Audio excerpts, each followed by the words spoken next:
I'm a sucker, I'm a fool. That's just two things that were passing through my mind as I left Target today.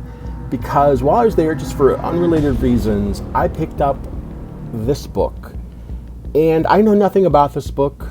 I know nothing about this author, although I think, if I remember correctly, I do think pretty early on, somebody recommended their work to me, and I hadn't got a chance to get around to it, because it did spark some recognition within my brain.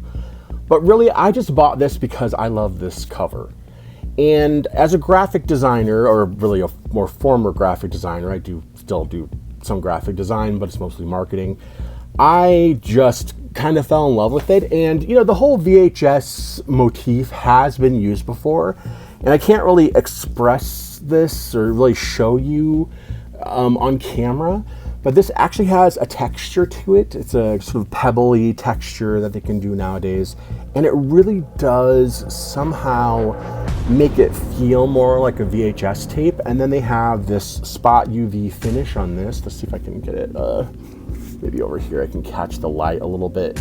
Yeah, you can see how reflective that is. That's a UV coating. So it makes it look like the plastic windows.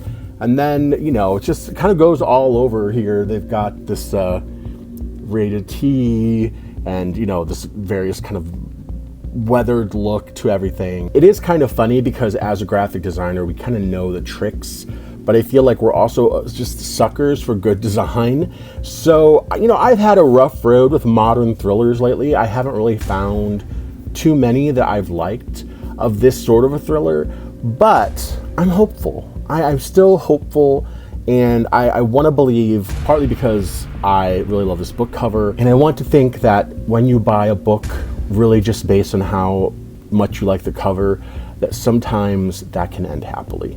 So wish me luck. I don't know if I'm going to be reading this month because I do have a pretty full TBR already, but we'll see. It's a kind of a shorter book, so maybe I can slip it in there. Maybe. We'll see.